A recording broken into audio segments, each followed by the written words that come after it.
नमस्कार. मी आशा. तुमचं सगळ्यांचं खूप खूप स्वागत करत आहे आशाज रेसिपीमध्ये. तर आज मी हा मोदकाचा तिसरा प्रकार घेऊन आले आहे. माझ्या चॅनलवर मी 2 प्रकारचे मोदक हे टाकलेलेच आहेत.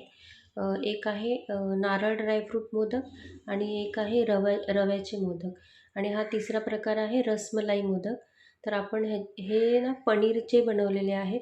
तर आपण ह्याचे पुढे बघणारच आहोत आपण हे कसे बनवलेले आहेत. तर त्याच्या आधी तुम्ही माझ्या चॅनलवर नवीन आले असाल तर सबस्क्राईब करा आणि रेसिपी पूर्ण बघा. अर्धवट सोडू नका. पूर्ण बघून लाईक करा. तुम्हाला नक्की आवडेल. 10 ते 15 मिनटात होणारा पदार्थ आहे हा.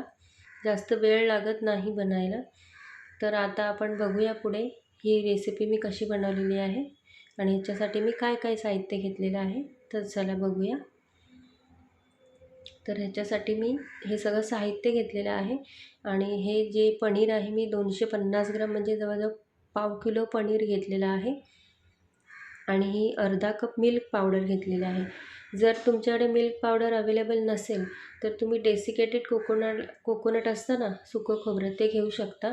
ही थोडी वेलची पावडर घेतलेली आहे आणि हे गुलाबाच्या पाकळ्या सुकवलेल्या असतात ना, त्या घेतलेल्या आहेत आणि हे बदामाचे काप केलेले आहेत आणि हे पिस्ता आहेत ते किसून घेतलेले आहेत.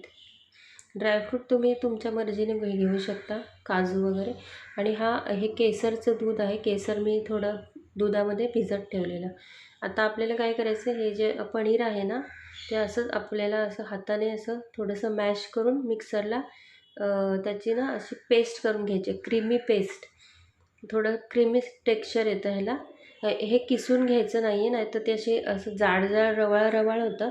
त्याच्यामुळे हे मिक्सरलाच आपल्याला बारीक करायचं आहे, म्हणजे पेस्ट होते याची क्रीमसारखी.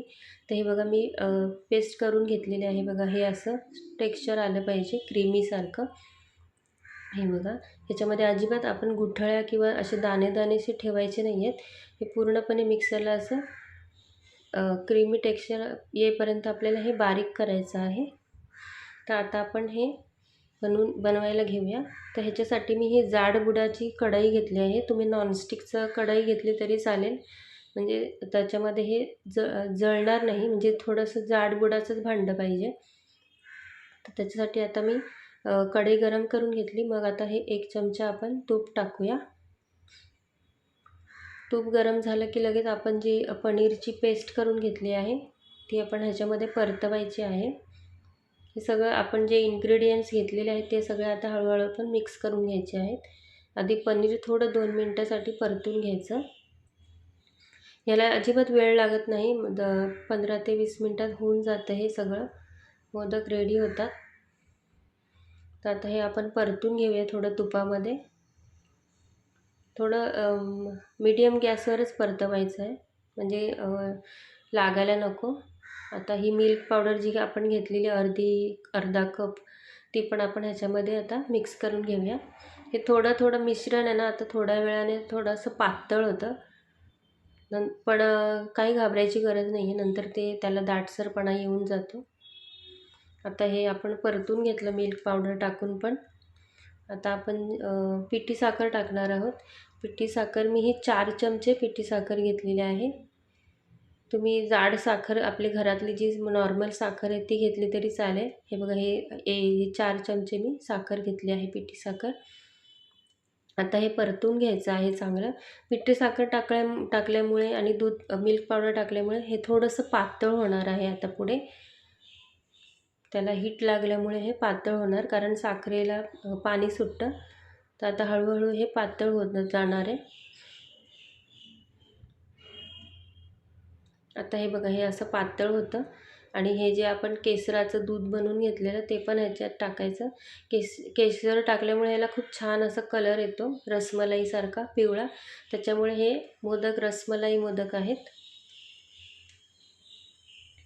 तर आता आपण हळूहळू हे असं परतवतच राहायचं घट्ट होईपर्यंत. हे घट्ट होणार आहे नंतर, थोड्या वेळाने घट्ट होतंच हे. 10 ते 15 मिनटाला, जवळजवळ 15 मिनटं लागतातच हे घट्ट व्हायला. हे बघा, आता हे थोडंसं घट्टपणा आला आहे ह्याला. हे बघा, आता बऱ्यापैकी घट्ट झाले आणि ही जी साय होती दुधाची ती मी वापरली आहे. तुम्हाला जर नसेल वापरायची तुम्ही नाही वापरली तरी चालेल, माझ्याकडे होती म्हणून मग मी ही टाकली त्याच्यामध्ये दुधाची साय. आता हे बघा थोडंसं अजून दूध हे क्रीम टाकल्यामुळे, दुधाची साय टाकल्यामुळे थोडंसं परत पातळ झाले, पण आता हे होणार घट्ट. परत सतत परतवत राहिलं की घट्टपणा येतो याला. हे बघा, आणि अजिबात खाली लागू द्यायचं नाही आहे. हे बघा असं बऱ्यापैकी आता हे दाटसरपणा ह्याला आलेलाच आहे. सतत ढवळत राहायचं, म्हणजे लागू द्यायचं नाही आहे, नाहीतर जळतं आणि कलर चेंज होतो. हे बघा हे चमच्यात घेऊन हे पडत नाही आहे, म्हणजे हे आता ह्याला बऱ्यापैकी दाटसरपणा आलेला आहे. आपलं मिक्सर हे तयारच झालेलं आहे. आता आपण एका डिशमध्ये काढून ते थंड करायचं आहे. हे थंड करत ठेवायचं. म्हणजे फॅनखाली ठेवण्याची गरज नाही आहे, हे असंच नॉर्मल ह्याच्यावर होऊन जातं थंड. वाफ गेली की पण मग बनवू शकतो, कोमट असताना बनवून घेऊ शकतो. आता हे मिश्रण मी थंड करून घेतलेलं आहे आणि ह्या ज्या गुलाब पाकळ्या होत्या त्या टाकलेल्या आहेत. तुमच्याकडे जर सुकवलेला नसतील तर तुम्ही काय करायचं, एक गुलाब घ्यायचं, ते तव्यावर त्याच्या पाकळ्या थोड्याशा गरम करून घ्यायचं, म्हणजे त्याचं जे मॉइश्चर आहे ते संपून जातं आणि मग ह्या तयार होतात.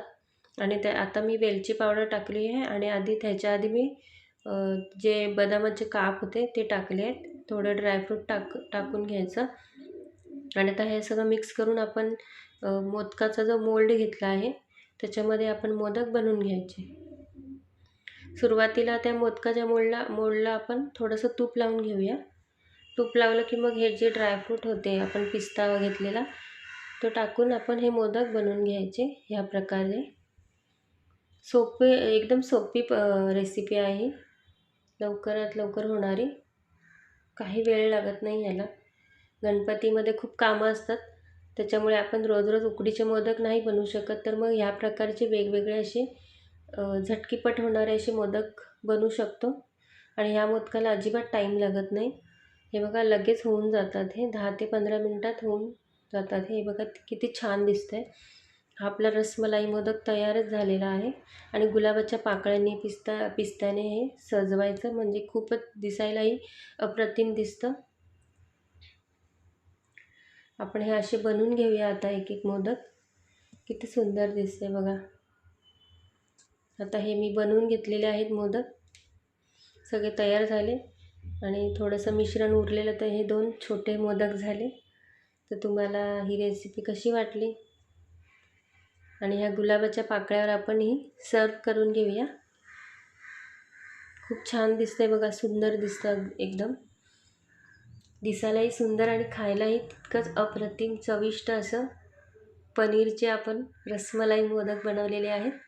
तर तुम्हाला ही माझी रेसिपी कशी वाटली नक्की लाईक करा, कमेंट करा आणि सबस्क्राईब करायला अजिबात विसरू नका. आणि तुम्ही ही माझी रेसिपी शेअरही करू शकता तुमच्या ग्रुप्समध्ये, तुमच्या मित्रपरिवाराला, म्हणजे जेणेकरून तेही हे मोदक बनवतील. तर तुम्हाला खूप खूप धन्यवाद ही रेसिपी पूर्ण बघितल्याबद्दल. आणि तुम्ही जरूर बनवून बघा, ही रेसिपी खूप सोपी आहे. चला तर मग आपण पुढची रेसिपी घेऊन लवकरच भेटूया. तुम्हाला सगळ्यांना खूप खूप धन्यवाद आणि सगळ्यांना गणेश चतुर्थीच्या खूप खूप शुभेच्छा. आता लवकरच बाप्पा येणार आहेत सर्वांच्या घरी. तर चला आपण आता पुढे भेटूया पुढच्या रेसिपीमध्ये. लाईक, शेअर आणि सबस्क्राईब करायला अजिबात विसरू नका.